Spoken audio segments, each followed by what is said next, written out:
Ini bukan Nissan ini Honda.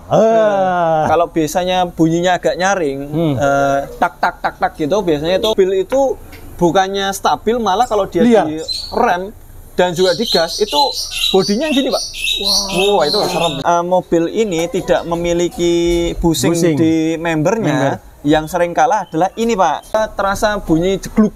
Jegluknya itu seperti apa ya? Kayak bodi dipukul pakai tangan.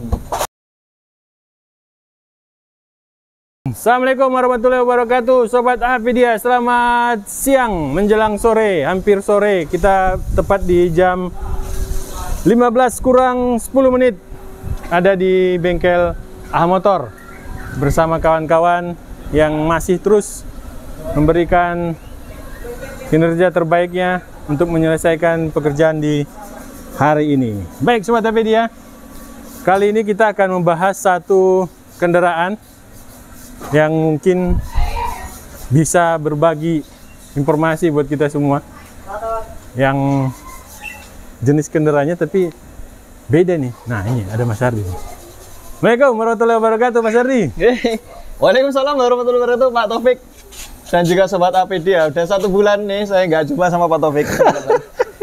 Ternyata Pak Taufik ini sakit, teman-teman. Nggak bilang-bilang. Tak kirain Pak Taufik ini syuting di tempat lain. Ya, syuting film gitu ya, dokumenter. Pak Taufik udah sehat lagi. Alhamdulillah. Kita kembali beraktivitas lagi, terus memberikan informasi ke teman-teman tentang berbagai macam ini ya, bagian dari otomotif ya. Iya, Pak Taufik. Baik. Ya, gimana Pak Taufik? Mas Ardi, ya. Ini beda dari yang lain, Mas nih. Biasanya kan kita bicara Nissan ya. Iya. Ini bukan Nissan ini Honda. Ya, Mas Ardi, gimana Mas Ardi? Malu ini saya. Karena banyak teman-teman yang minta masuk ke saya kan, ke Motor Jogja ini karena Pak, biasanya mobilnya Innova, Avanza, benar, gitu kan. CR-V. Ya, mohon maaf teman-teman karena memang tempat kami ini terbatas. Mungkin teman-teman kalau ngeliat ke belakang sana, terus waktu video itu penuh banget ya. Iya. Tuh. Belum ada lahan nih Mas Ardi nih. Belum ada lahan. Iya. Semoga ke depan dapat lahan lagi. Dapat lahan baru ya. Oke, baik. Nah, ini punya saudara saya, Pak, dari Banjarmasin.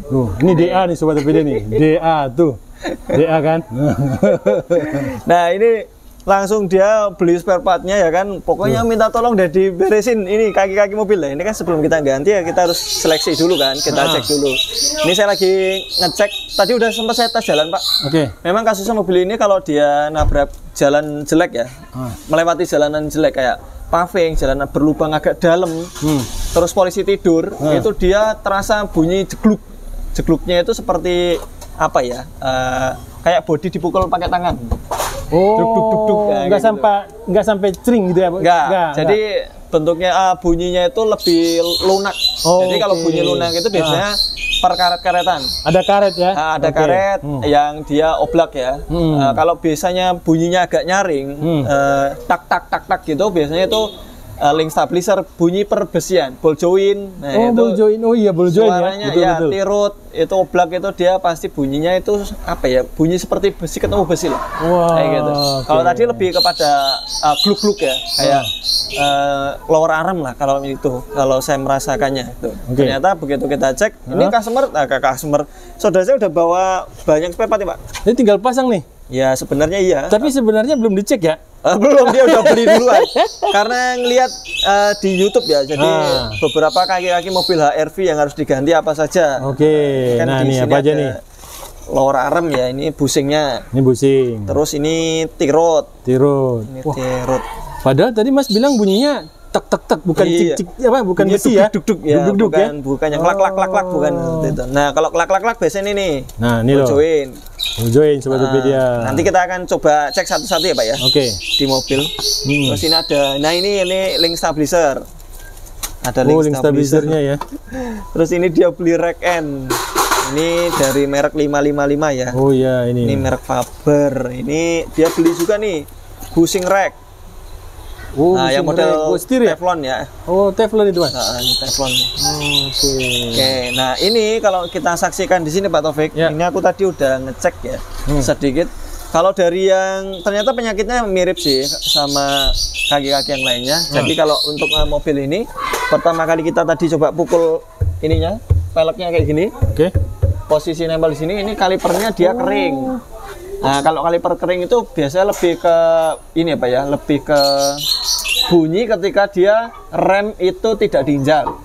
Jadi kalau misalnya teman-teman lagi jalan, lewatin jalanan yang jelek, terus ada bunyi suara kruduk. Nah, itu coba diinjek remnya.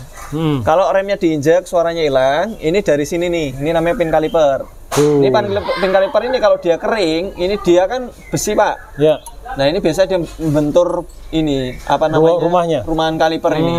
Jadi pennya ini dia di dalam karena dia kering, akhirnya dia bentur toh ketika dia free atau tidak direm. Tapi ketika dia direm dia akan ngenceng, Pak. Posisinya ini kan dia kan di sini ada piston ya, betul. Nah, piston ini akan mendorong, maka ini akan tertarik, Pak. Iya, betul. Dan ketika dia tertarik, ini dia menjadi kenceng di sini. Kalau kenceng dia nggak bunyi. Nah, kalau misalnya bunyi ketika di jalan yang nggak rata seperti mobil ini cukup dilumasin atau ngeliat video kami yang pernah kami upload. Tuh, itu dikasih laminating. Ya, laminating. Link kan. Nah, kemudian ini untuk shocknya, ini kita tadi jadi suaranya mirip kayak shock juga, Pak. Tapi ini kita saksikan di sini shocknya udah gantian ya. Ini pakai merek Monroe ya. Jadi ini masih aman banget. Ini belum ada kebocoran. Asnya juga kami cek di sini dia nggak ada baret. Kan kalau misalnya dia baret, ini dia akan mengakibatkan bunyi, Pak. Kalau dia baret. Yang gitu. Hangus gimana, Mas? Ya, baret hangus. Hangus kan, juga? Ya. Kalau baret itu kan efek sampingnya nanti ke angus, Pak. Oh, jadi, baret dulu baru hangus? Baret dulu terus baru asnya tuh ada kelihatan kayak pelanginya gitu. Nah, itu hangus itu. Itu karena seringnya gesekan yang tidak center. Nggak center. Okay. Nah, ini kan udah bawa rack end ya sama tirut end ya. Dua item ini. Ternyata begitu kita cek, mobil ini racknya baru. Wah. Ini kita teman-teman bisa ini ya, lihat di arah ujung sana, Pak. Nah, itu kan ada racknya warnanya ini ya. Putih. Aluminiumnya masih kelihatan bersih. Nah, ini kita langsung buktikan aja. Ini kita lepas. Kalau dia racknya atau rack endnya ini dia masih bagus, ini dia ketika dia ditegakkan, dia nggak akan kembali. Oh, itu bagus tuh. Bagus. Kan biasanya kalau kita tegakkan ini dia turun, Pak. Lemah gitu ya. Ya, kita pernah bikin video tentang rack yang rusak itu. Di antaranya rack endnya ini dia ketika dia dinaikkan gini dia turun. Tapi meskipun dia fleksibel, kadang itu belum tentu rusak. Bisanya kita menentukan ini rusak atau enggak ketika kita tarik gini, tarik dorong gini, dia ada sejenis kayak gap atau jarak atau ketukan. Nah, itu dia udah oblak. Kalau ini masih diginikan saja masih rapat. Biasanya kalau ginikan rapat atau dia nggak kembali turun, ini sekalipun kita tarik dorong seperti ini dia nggak akan oblak.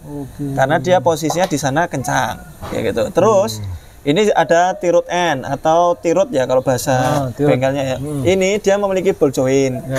Jointnya sini ini sama. Cara ngeceknya adalah ketika dia didorong, dia nggak kembali. Nah, ini kan dia masih posisinya lentur, kaku ya. Betul. Kalau dia lentur, nah ini misalnya kita gerak-gerak gini dengan ujung jari dia gerak, maka ini bisa jadi dia lemah. Dan ini belum tentu oblak kalau misalnya dia sekalipun dia gini ya ini lunak ya. Harus dilakukan simulasi, yaitu bisa dengan mencongkel di antara sini, Pak, kenakel. Nah, di antara kenakel dengan tirutnya sini, ini kan ketika dia masuk, itu kan ada celah. Nah, nanti celahnya itu yang akan kita jukil atau ungkit pakai sejenis obeng, linggis, Pak. Linggis, ya. Lebih panjang. Nah, itu nanti kalau dia gerak atau oblak, maka ini rusak. Nah, kesimpulannya untuk mobil ini rack masih bagus. Kemudian tirut juga masih bagus, rack endnya juga masih bagus. Nah, ini sama-sama McPherson. Ini mirip kayak punyanya Almera, Pak, kalau di Nissan. Jadi dia modelnya member ini dia tidak memiliki busing, Pak, di sininya. Nggak ada busingnya. Nggak ada busingnya. Jadi kalau untuk HR-V ini mirip kayak Almera, mirip kayak Mars. Mars ya? Kalau Mars bedanya nggak ada stabilisernya. Iya, nggak ada stabiliser. Kalau ini ada stabilisernya, mirip kayak Almera ini. Jadi ketika mobil ini tidak memiliki busing di membernya, yang sering kalah adalah ini, Pak. Busing ngarem. Busing ngarem. Betul, karena ayunan dari kenakel atau dari roda ini itu dia tertahan di busing ini. Kalau member ini dia memiliki busing, maka biasanya ini akan diteruskan getarannya ke arah busing member. Makanya kalau di Nissan busing member itu merupakan item kaki-kaki yang fast moving. Fast moving ya, sering rusak, sering ya. Betul, karena apa? Karena getaran dari roda itu sampai ke dengan lower arm itu masih diteruskan lagi masuk ke member. Sehingga ketika kalau ini kan member ini kan stop. Ya. Artinya dia langsung masuk ke body. Ya, jadi dipaku lah gitu. Ya, terasa body itu kalau pas lewatin jalan jelek itu masih terasa ini, Pak. Terasa ada getarannya. Berbeda kalau di membernya itu ada busingnya, itu tereduksi di situ, di busing-busingnya itu. Oh, jadi itu perbedaan antara mobil yang tidak pakai busing member dengan yang pakai busing member. Makanya kalau kayak kebanyakan Nissan ya, kalau kita mobilnya sehat, kalau mobilnya sehat busingnya nggak pecah, itu nyaman kalau ngelewatin jalan yang kayak gini nih, pavingan atau jalan keriting. Nggak kerasa getar ya? Ya itu getaran dari ban itu tidak masuk ke bodi. Ya, terkonduksi atau terkonduktor masuk ke bodi. Kayak gitu. Ya terkurangi lah dengan adanya karet-karet yang ada di lower arm dan juga member. Di member untuk bodi. Kalau yang ini dia akan terasa, Pak. Jadi kalau tadi saya merasakan, kok terasa agak kaku ya, gitu. Ternyata begitu kita cek, memang dia betul, dia member itu nggak punya busing, nggak ada busing karetnya, kayak gitu. Nah, jadi secara perawatan lebih enak ini, karena mengurangi item. Mengurangi item. Jadi kita nggak perlu turun member. Ini pun rack pun untuk menurunkan. Gampang banget Mas ya? Ya, ini masih ada celah. Jadi kita ya mungkin kalau member hanya melepas beberapa baut saja, terus bisa ditarik ke samping. Kalau Grand Livina kan harus turun member Mas ya? Grand Livina betul harus turun member. Mars itu juga sama karena mepet dengan ini, antara member sama bodi mepet. Kayak gitu. Jadi secara apa tuh namanya, perawatan yang model seperti ini itu lebih mudah. Karena paling nanti kita akan coba ganti ininya saja, Pak. Nah, ini busing arm.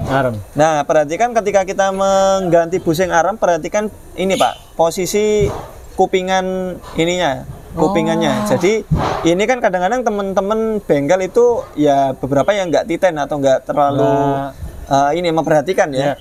Itu dia masang ini ya, itu tidak sesuai dengan ayunannya. Ini kan mengayun, Pak, sebenarnya. Nah, ini. Ini kan namanya lower arm, Pak. Iya, betul. Nah, lower arm ini dia ngayunnya gini ke bawah. Betul. Nah, kalau dia ke bawah sini maka dia posisi yang megangin ini posisi karet penuhnya itu berada di sisi sebelah depan. Jangan ditaruh di samping sini.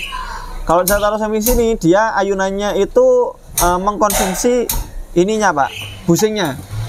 Nah, busingnya cepat rusak. Terus kalau dia ngerem, posisinya ini armnya itu kesananya lebih lentur. Ini bunyi. Jadi ini, Pak, kalau pas buat ngerem atau buat ngegas, akselerasi dan juga rem itu dia ininya kenakalnya ikut gerak. Ada hentakan kok? Ada bunyi nggak? Modelnya itu kalau kita nyetir itu gini, Pak, bodinya. Wah, hanya gara-gara kebalik. Hanya gara-gara kebalik. Wah, kayak gitu. Jadi di samping busingnya ini dia cepat rusak, dia nggak mampu menahan rem dan juga gas. Jadi kalau kita akselerasi sama deselerasi itu kan ini kenakal ini dia sebenarnya kan sifatnya maju mundur, Pak. Iya, betul. Nah, kalau posisinya dia armnya ini dia masangnya, ayunannya ini dia disejajarkan dengan ininya lower armnya, ininya karetnya ini, maka ini dia untuk maju mundur itu dia berat, sementara untuk ayunan dia ringan, gitu, Pak. Kalau ayunannya dia ringan, ini dia kan adanya yang kosong ini itu supaya untuk ngeringankan ini ayunan arm.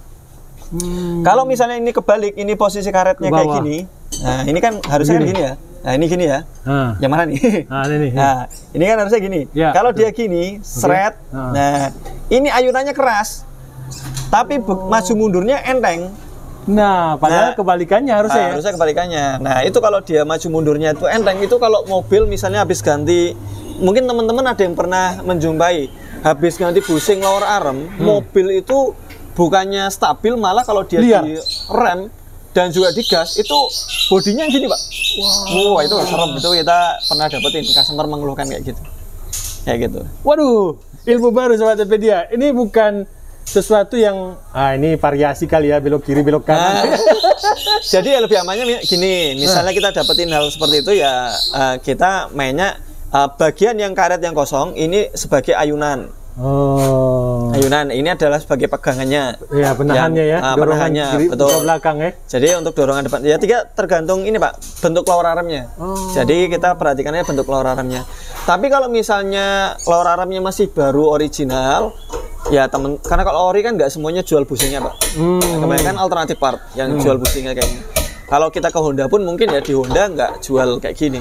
Pasti langsung sama lower arm ya. Lower arm. Nah, kalau misalnya lower arm masih original ya kita harus titan atau ini memberikan tanda ketika kita ingin ganti bushing ini.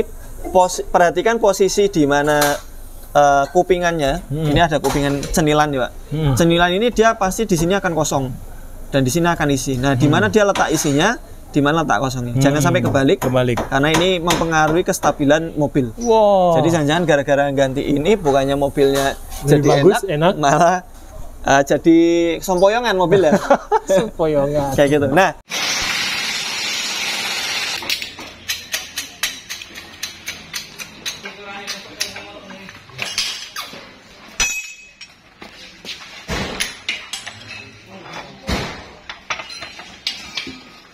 kesimpulannya dari mobil ini Pak, ini kita rek nggak kita ganti, meskipun dia menyiapkan spare partnya. Ball joint nggak kita ganti karena tadi udah kita coba goyang-goyang ketika ban ini masih terpasang. Ya? Kita masih ingat pelajaran yang diberikan oleh Mas Nova, cara mengecek ball joint, itu kan dengan kita menggerakkan atas bawah seperti ini. Kalau dia digerakkan di sana dia oblak, maka itu rusak.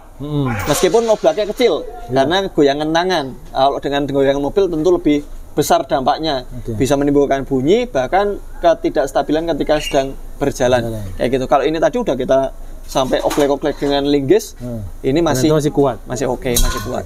Mungkin ini mobil dari Banjarmasin sana. Kayak gitu. Nah, ini untuk mobil ini jadi kita hanya ganti ini aja, lower armnya aja kita ganti. Terus sama kita repair pin kalipernya ini. Pin kaliper ya. Terus nanti kita sporing. Finishingnya tetap harus sporing. Karena apa? Kenapa kita sporing? Karena sudut yang terjadi akibat dari lower arm yang rusak itu tentu akan mempengaruhi sudut di tirut. Oh iya benar. Gitu. Kan ada perubahan pergantian betul. Ya. Terus nanti ini kalaupun udah diganti baru, tentu kan nanti kan posisi lower arm juga akan berubah ininya, posisi sayapnya. Ya meskipun berapa mili saja tetap harus kita finishing pakai sporing. Kayak gitu Pak. Baik, Mas Ardi. Di sini catatan yang saya perhatikan adalah customer atau saudara kita ini kan membawa spare part nih.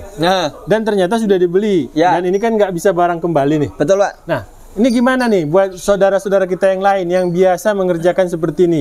Karena merasa A, B, C, D, datang-datang bawa spare part. Itu gimana Mas Ardi? Betul. Jadi kalau untuk spare part kayak gini sih sebenarnya nggak basi Pak. Oh nggak basi ya? Iya. Kecuali aneh ya, kecuali yang model karet kayak gini ya. Ya mungkin ini dia ada usia simpannya. Jadi kalau karet-karet kayak gini ya mirip kayak ban, fan belt, karet itu kan dia memiliki usia rapuh Pak. Meskipun dia nggak digunakan. Jadi kalau untuk yang besi-besi kayak gini, ya ini sih kadaluarsanya sangat jauh ya. Terus apalagi ini teflon, ini masih aman. Jadi kalau misalnya teman-teman di daerah nih kebanyakan yang WA ke kita ya, Mas saya di daerah nggak ada bengkel kayak gini, kalau misalnya saya beli bisa nggak? Ya silakan beli, tapi dengan catatan misalnya kalau dia kayak kampas gini ini nggak ada terlalu ini ya apa namanya dini kadaluarsanya, ini masih bisa dipakai dalam jangka waktu yang lama. Kayak gini misalnya mobilnya memang nggak dijual dalam waktu dekat, stokin aja nggak apa-apa Pak. Serap ya? Serap, karena kayak gini pun juga tentu nanti spare part itu kan semakin lama semakin mahal. Oh iya, gitu. Ya ini harga tahun 2023 ya. 2024 nanti beda lagi. Beda lagi. Nanti semakin lama semakin mahal meskipun variannya banyak. Jadi semakin banyak variannya tentunya nanti akan berubah harga ya. Tapi kalau dengan varian yang sama tentu dia akan semakin mahal. Ya gitu Pak Taufik. Baik. Jadi boleh ya kita menggunakan cara seperti ini. Cuma memang ada minusnya ya. Minusnya adalah gini, kemubaziran. Mubazir ya. Mubazir ya. Ya ini ada berapa item tuh yang bisa kepake? Jadi ini nggak kepake dalam waktu dekat. Sebenarnya kalau buat dipakai dalam waktu urgensi, ini sebenarnya nggak perlu. Nggak perlu. Jadi lebih amannya ke bengkel dulu cek. Kalau misalnya di bengkel ada bisa langsung diganti di bengkel itu. Tapi misalnya bengkelnya nggak punya, paling nggak kita udah ngecek ya. Kita bayar mungkin untuk general check 150.000, iya, ya. tapi kita menyelamatkan ini misalnya aja kita anggap aja harganya ini 700-an, 800? 600.000 misalnya. 600.000, ini juga sama 600. 12, ini juga misalnya ini berapa nih? 500. Berapa tuh? 17. Ini tambah ini 200.000. 19 tambah ini anggap aja ini 150 sampai 250 ya. Kali 2. Ini udah 2,4 juta, Pak. 2,4 juta. Yang dipakai nggak sampai segitu ya, kan? Sobat Pedia. Betul. Nah, oke. Baik. Tapi ini bukan sebuah kerugian yang maksudnya kesia-siaan enggak ya, karena besok pun juga item-item yang ada di sana akan mengalami kerusakan. Tapi dengan cara penyimpanan yang benar ya, Mas ya. Karena ini bisa karatan loh, Mas. Bisa karatan, betul, Pak. Makanya di sini ini biasanya, Pak, untuk spare part kami yang original, untuk item-item yang dia dari besi itu biasanya ada kertas minyak. Jadi ada kertas yang dia mengandung minyak. Itu kertas yang mengandung minyak itu memang tujuannya untuk ini, Pak, mempertahankan dia supaya nggak karat. Nah, kayak gitu. Iya, jangan sampai udah dibeli disimpan karatan ya. Karatan. Kayak di water pump itu kan dia memiliki kertas yang dia kayak minyak. Kertas apa ya? Ya kertasnya itu berminyak pokoknya. Iya, saya pernah lihat itu. Dan dapatkan informasi tentang perbaikan kaki-kaki. Mobil HRV Honda ya. Honda HRV. Dan ternyata nggak begitu sulit sih ya. Buat teman-teman yang memiliki Honda HRV, kalau misalnya mau beli spare partnya itu aja bisa yang non ori ini seperti ini non ori ini. Untuk alternatif spare part. Dan juga Pak Taufik, ketika kita ngangkat gini, mumpung diangkat ya teman-teman. Jadi kalau saya selalu ngasih peringatan, peringatan ya. Selalu ingatkan. Ya, mengingatkan. Selalu ingatkan ke teman-teman di bengkel kami pun dan juga di teman-teman di luar, kalau kita mengangkat mobil seperti ini, mumpung mobilnya keangkat, jangan lupa cek bearing rodanya. Kalau pas lagi ngangkat gini, cek bearing roda. Kalau di kami udah menjadi standar ya, ketika kita ngangkat mobil, bearing roda tidak luput dari pengecekan. Dan ketika habis perbaikan kayak gini, pelek kita cuci, Pak. Biar bersih. Tak kira mau cek lagi peleknya, yang atau enggak. Ya gitu, Pak Taufik. Dan ketika kita bongkar kayak gini, ini ada flank ini juga perhatikan. Flank ini tujuannya buat nutupin supaya air nggak langsung mengkontaminasi ini, Pak, motor sih. Jadi ini perlu juga ketika habis dilakukan pengecekan rem, ini perlu dijauhkan sedikit dari kinerja rotor disc, karena kalau dia nempel ketika dia jalan ada suara srek. Nah, suara srek ini karena apa? Rotor disc ini bertemu dengan flank. Kita pernah nemuin flank ini sampai habis, Pak. Nempel. Karena nempel di sini, jadi flank ini bolong. Kayak gitu. Tapi nggak kedengeran sama pengendara? Ya pasti kedengeran, Pak. Harusnya kedengeran kalau dia peka. Tapi karena mungkin posisinya kaca selalu ditutup, kedap ya? Ya, suaranya kedap. Kayak gitu, Pak Taufik. Baik. Ini sambil kita cek juga boot drive shaft di sini masih oke. Jadi mobil ini sebenarnya mobil nggak ada masalah ya, yang fatal. Tapi memang tadi bunyi, kita tes jalan itu bunyi. Ternyata bunyinya dari ini, Pak. Ini yang mengalami pecahin. Pusing rek steel. Pusing lor arm, Pak. Lor arm. Maklum, Pak Topik habis sakit jadi dia lupa. Ya, gitu Pak Topik. Video singkat dari kami tentang satu mobil ini merek Honda dari Honda HRV. Doakan supaya kami bisa mendapatkan tempat yang luas supaya kita bisa saling berbagi mobil dengan merek lain. Terima kasih. Assalamualaikum warahmatullahi wabarakatuh. Waalaikumsalam warahmatullahi wabarakatuh.